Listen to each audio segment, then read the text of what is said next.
চক্রান্তটা খেয়াল করি এবং এইসব লোককে এসব পদে রেখে দেশের ঝুঁকি আমরা কতটা বাড়াচ্ছি। আমি আমার দুপুরে একটা দেয়া ভিডিওতে বলেছিলাম আপিল বিভাগের অন্যান্য সব বিচারক, এমনকি হাইকোর্ট বিভাগেও আসলে সত্যিকার অর্থে কারা কারা আছেন, it's really very tough to সেই। অন্তত একজন মানুষকে খুঁজে বের করে প্রধান বিচারপতি বানাতে হবে, যদিও এটা আপিল বিভাগ থেকে করার কথা। আবারও বলছি, আমরা এই সময় সংবিধানের বাইরে আপিল বিভাগের সবাইকে যদি পদত্যাগ করেন তাহলে খুব দ্রুত তাকে সেখানে আপিল বিভাগে পদোন্নতি দিয়ে প্রধান বিচারপতি দেওয়া যায় এবং এই ক্ষেত্রে কনস্টিটিউশনে কোনো ব্যত্যয় হবে না, কারণ বাংলাদেশের এক্সিস্টিং কনস্টিটিউশন অনুযায়ী রাষ্ট্রপতি যে দুটো কাজ নিজে এক্সক্লুসিভলি সিদ্ধান্ত নিতে পারেন, তার মধ্যে একটা হচ্ছে প্রধান বিচারপতি নিয়োগ করা, আরেকটা হচ্ছে প্রধানমন্ত্রী নিয়োগ করা। সো এতে কোনো সমস্যা নেই, এটা সংবিধান বহির্ভূত কিছুও হবে না এবং অ্যাজ আর্লি অ্যাজ পসিবল সেটা করা উচিত এবং খুব দ্রুত এই বিচারকদের মধ্যে, হাইকোর্ট বিভাগের বিচারকদের কথা বলছি, তাদের কুষ্ঠি ঠিকুজি খুঁজে বের করতে হবে এবং তাদেরকে ঝেঁটিয়ে বিদায় করতে হবে। এখন এটা শুধু একটা জায়গায় গেল এবং এটা খুব গুরুত্বপূর্ণ একটা জায়গা, এছাড়া আরও অনেকগুলো জায়গা আছে যেখানে বর্তমান যে অভ্যুত্থান পরবর্তী জনগণের সরকার, সেই সরকারটা নানা রকম চক্রান্ত এবং ষড়যন্ত্রের শিকার হতে পারে। আমি আগে বলেছি এটাকে বিপ্লব বলছি না, তারপর আমরা এই টার্মটা ইউজ করলে সহজ হবে। বিপ্লবের পর প্রতিবিপ্লব হয়, সেই চেষ্টা আজ হয়েছে, এর আগেও হয়েছে। এটা সেনাবাহিনীর অভ্যন্তরে নানা রকম ঘটনা ঘটেছে বলে আমাদের কানে এসছে, সেগুলো আপাতত হয়তো সামাল দেওয়া গেছে। এবার এটা জুডিশিয়াল কু করার চেষ্টা করা ছিল। এরপর প্রশাসন থেকে খুব মেজর সমস্যা না হলে সরকারের প্রতি নানা রকম স্যাবোটাজ করার প্ল্যান হতে পারে। সেনাবাহিনীর ভেতরটা আদৌ ঠিক হয়েছে কিনা এখনও, সেখানে গুরুত্বপূর্ণ পদগুলোতে শোনা যাচ্ছে একই রকম মানুষজন, একই মানুষ রয়ে গেছে অনেক গুরুত্বপূর্ণ পদে। যে গণঅভ্যুত্থান সংগঠিত হয়ে শেখ হাসিনা পালাতে হয়েছে, সেই গণঅভ্যুত্থানের বিরুদ্ধে একের পর এক আঘাত আসছে, কিছু প্রকাশ্য, কিছু গোপন। এখন পর্যন্ত আমরা সেগুলো জানতে পেরেছি এবং সেগুলোকে নস্যাৎ করা গেছে, কিন্তু ষড়যন্ত্র আরও চলছে। সেই ষড়যন্ত্র ইমিডিয়েট আরেকটা ষড়যন্ত্রের প্লট তৈরি হচ্ছে, সেটা নিয়ে দ্রুতই কথা বলবো, কিন্তু আজ যা ঘটলো সেটা নিয়ে একটু কথা বলতে চাই। জনাব সজীব ওয়াজেদ জয় রয়টার্সের সাথে যখন সাক্ষাৎকার দিয়েছিলেন, তার উপর একটা ভিডিও তৈরি করে আমি আজ সকালে পাবলিশ করেছি। আপনারা জানেন আমি মন্তব্য পড়ার চেষ্টা করি, এর মধ্যে একটা মন্তব্য এরকম ছিল, তিনি মনে করছেন যে এটা জাস্ট কোনো রকমের অতি আগ্রহ দেখিয়ে একটা জানতেনভাবে একটা কন্টেন্ট তৈরির চেষ্টা করা, যেহেতু এখন তেমন কোনো ইস্যু নেই। উনি বলছেন এটাকে জয়ের প্রলাপ, এই ধরনের কথা বলাই ভালো হতো। আমার কাছে মনে হয়নি বলেই ওটা নিয়ে কথা বলেছে এবং পরবর্তীতে আমরা যা দেখলাম আজ সারাদিন সুপ্রিম কোর্টে একটা জুডিশিয়াল কু করার চেষ্টা করা হয়েছিল এবং সেটা নস্যাৎ করা গেছে। আমাদের হাতে আরও তথ্য আছে, এর মধ্যে যে ব্যক্তি এটাকে ইনিশিয়েট করতে চাইছেন, আমরা জাজেস একটা গ্রুপ আছে, জাজেস কর্নার এরকম নামে, সেই হোয়াটসঅ্যাপ গ্রুপের একটা কনভারসেশন আমাদের হাতে এসছে। সেখানে জাজ ইনায়েতুর রহিম, আপিল বিভাগের বিচারক, বলেছেন মাননীয় প্রধান বিচারপতি বিদ্যমান পরিস্থিতিতে একটি ফুল কোর্ট মিটিং ভার্চুয়ালি হলে ভালো হয়, বিবেচনা করে দেখবেন।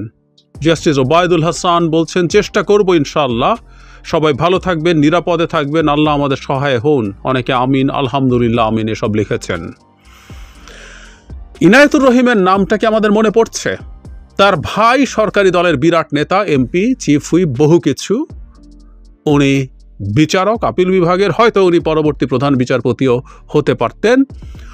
তিনি খুব আলোচনায় এসেছিলেন কিছুদিন আগে। ওনারা বিচারকরা শপথবদ্ধ রাজনীতিবিদ, এরকম একটা মন্তব্য করে তীব্র সমালোচনার জন্ম দিয়েছিলেন। এটা আসলে তার পদে থাকার যোগ্যতা নষ্ট করেছিল, কিন্তু ওটা শেখ হাসিনার বাংলাদেশ বা শেখ হাসিনার মগের মুল্লুক, ওখানে কিছু আসে যায় না, হবেই। এই ভদ্রলোক বহু সময়ে শেখ মুজিবকে নিয়ে কলাম লিখেছেন, ইনায়েতুর রহিমের কথা বলছি, লিখেছিলেন। খেয়াল করি আমরা, এই ভদ্রলোকই এটাকে ইনস্টিগেট করেছেন এবং বলা বাহুল্য ওবায়দুল হাসান তিনি রাজি হয়েছেন এবং সেটাই ঘটাতে চেয়েছিলেন। তারা একটা ফুল কোর্ট একত্র হতেন এবং হয়ে তারা চেষ্টা করতেন এটা বলার যে এই সরকারটা অসাংবিধানিক এবং সেটার একটা ডেফিনেটলি ক্রাইসিস মোমেন্ট তৈরি করতে পারত। যদিও এই ধরনের ঘটনা ঘটে যাওয়ার পরও আমরা এই আলাপটা করছি, বাংলাদেশের সংবিধান এই ধরনের একটা গণ অভ্যুত্থানের পর কার্যকর আছে কিনা, কার্যকর থাকলেও সেটা ভাঙা যাবে কিনা। আমরা বহুবার বলেছি, আমরা জানি, খুব ভালোভাবে জানি, আমাদের দেশেই প্রেসিডেন্টস আছে। আপনি সংবিধান বহির্ভূত কাজ করে, ইভেন এই যে 11 যে তত্ত্বাবধায়ক সরকার ছিল, সেই সরকারটা তো 2 বছর থাকার কোনো ম্যান্ডেট ছিল না, ছিল তো তারপরে থেকে গেল, এবং সেটা অদ্ভুতভাবে এরপরে র্যাটিফাইও করা হয়নি, যেটা জরুরি ছিল, করা হয়নি। ঠিক একইভাবে এরশাদের সময়ে আপনাদেরকে আগে বলেছি, বিচারপতি শাহাবুদ্দিন আসা আবার ফিরে যাওয়া, একাদশ সংশোধনীর মাধ্যমে আমরা করেছি। সুতরাং এখানে যা যা কনস্টিটিউশনাল বৈপরীত্য ইভেন এই কনস্টিটিউশনের অধীনে হচ্ছে, সেটা নিয়েও আসলে প্রশ্ন করার কিছু নাই। সেগুলো ভবিষ্যতের যে কোনো সংসদ সেটাকে র্যাটিফাই করে নিলেই হবে। আমরা সেই, এবং তার চাইতেও জরুরি কথা, একটা রিউমার কিনা জানি না, ফেসবুকে দেখলাম, আমরা এই মুহূর্তে না সব রিউমারও মোটামুটি গুরুত্ব দিয়ে আলোচনা করে ফেলবো। আমাদের জাতির ইতিহাসে অতি গুরুত্বপূর্ণ একটা সময় যাচ্ছে। আমরা যদি কম থ্রেটেও একটু বেশি রিয়্যাক্ট করি, স্টিল এটা আমাদের জন্য ভালো। আমরা দেখলাম যে অত্যন্ত গুরুত্বপূর্ণ একটা মন্ত্রণালয়ের কর্মরত সচিবকে প্রধান উপদেষ্টা ডক্টর ইউনূসের মুখ্য সচিব করা হবে, এরকম সিদ্ধান্ত হয়েছে। আমি দ্ব্যর্থহীন ভাষায় বলতে চাই, বাংলাদেশের বিভিন্ন মন্ত্রণালয়ের যারা সচিব আছেন প্রত্যেকে এই সরকারের চাটুকারিতা করে সচিব হয়েছেন। সুতরাং এই রকম গুরুত্বপূর্ণ পদগুলোতে কোনোভাবেই আমি মনে করি, বা আমরা মনে করি, হ্যাঁ হতে পারে এর মধ্যে কোনো ভালো মানুষও বাদ দিতে পারি আমরা, কিন্তু আমরা অনেক বেশি নিরাপত্তা বোধের জন্য প্রয়োজনে আমরা কিছু অতি সতর্ক হওয়া উচিত। যেমন আমরা জনাব জয় যে স্টেটমেন্টটা দিয়েছেন, সেটাকে প্রলাপ বলে উড়িয়ে না দিয়ে সতর্ক থাকতে হবে। হতে পারতো আজকে কিছু হয় নাই, কিন্তু আমাদের এই মুহূর্তে সতর্ক থাকাটা খুব জরুরি। এবং আমি দীর্ঘদিন থেকে যেহেতু আপনাদের সাথে কথা বলছি, সেই আলাপটা আমি চালিয়ে যেতে চাই যারা সাধারণ মানুষ আছে। কারণ এবার যে মুভমেন্ট ছিল, এটা কোনো রাজনৈতিক দলের মুভমেন্ট না, ছাত্ররা শুরু করেছিল তাদের একটা দাবি নিয়ে, পরবর্তীতে এটা দেশের আপামর জনসাধারণ, সকল শ্রেণী, পেশা, ধর্ম, বর্ণ নির্বিশেষে মানুষ এতে পার্টিসিপেট করেছে। সুতরাং আবারও যদি প্রয়োজন হয়, আমাদের রাস্তায় নেমে যেতে হবে, এবং রাস্তায় নামার জন্য প্রস্তুত হতে হবে। আমি আবারও বলছি, এই মুহূর্তেই আরেকটা প্লট তৈরি হচ্ছে, এটা অত্যন্ত ভয়ঙ্কর প্লট, সেটা নিয়ে আমি হয়তো কাল সকালেই ভিডিও দেব। সুতরাং আমাদের রাস্তার জন্য প্রস্তুত থাকতে হবে। আমাদের এই গণ অভ্যুত্থান সফল হতেছে, সেটা রাষ্ট্রটা ঠিকঠাক মতো জায়গায় কাজ করতে শুরু করেছে, সেটা দেখার আগ পর্যন্ত যেন আমরা আমাদের সতর্কতায় ঢিলেমি না দেই। খেয়াল করবো, আমরা এখনও বেশ চেষ্টার পরও আজকে একটা আশার জায়গায় এসছে যে প্রায় সব থানা, 70% বা 80%-এর মতো থানা তাদের স্বাভাবিক কাজকর্ম শুরু করছে। খুবই গুরুত্বপূর্ণ ব্যাপার। আমরা এদিকটা ঠিক করব, কিন্তু পাল্টা আঘাত আসার নানা রকম চক্রান্ত হচ্ছে, দেশি বিদেশি। We must be careful, very careful. কোনো ক্ষেত্রে অতি সতর্কতা মনে হলেও আমাদের এই জায়গা থেকে সরে আসার কোনো উপায় নেই। কোনোভাবে আমাদের এই গণ অভ্যুত্থানের বিজয়কে নষ্ট হতে দেয়া যাবে না।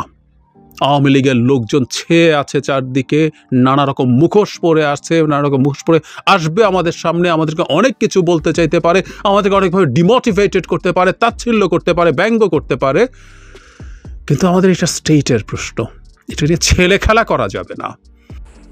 প্রধান বিচারপতি হিসেবে নিয়োগ পেলেন সৈয়দ রেফাত আহমেদ। হাইকোর্ট বিভাগের বিচারপতি সৈয়দ রেফাত আহমেদকে দেশের 25তম প্রধান বিচারপতি হিসেবে নিয়োগ করেছেন রাষ্ট্রপতি। শনিবার 10 আগস্ট রাতে রাষ্ট্রপতির আদেশক্রমে এ বিষয়ে প্রজ্ঞাপন জারি করে আইন মন্ত্রণালয়।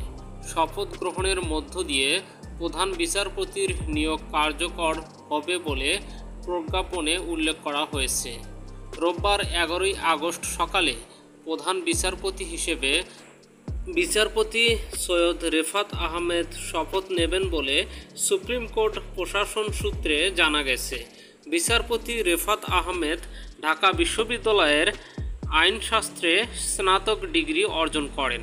1983 সালে তিনি অক্সফোর্ড ইউনিভার্সিটির ওয়াদাম কলেজে স্নাতকোত্তর সম্পন্ন করেন। তিনি Fletcher school of law and diplomacy of Tufts ইউনিভার্সিটিতে মাস্টার্স অ্যান্ড পিএইচডি সম্পন্ন করেন। সৈয়দ রিফাত আহমেদ 1984 সালে ঢাকা জেলা আদালতের আইনজীবী হিসেবে নিবন্ধিত হন। তিনি 1986 সালে হাইকোর্ট বিভাগের আইনজীবী হিসেবে নিবন্ধিত হন। তিনি হংকং এবং ওয়াশিংটন ডিসিতে জাতিসংঘের শরণার্থী বিষয়ক হাই কমিশনার হিসেবে কাজ করেছেন।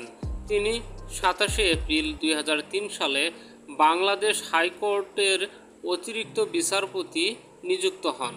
27 এপ্রিল 2005 সালে তিনি হাইকোর্ট বিভাগের স্থায়ী বিচারপতি হিসেবে নিয়োগ পান।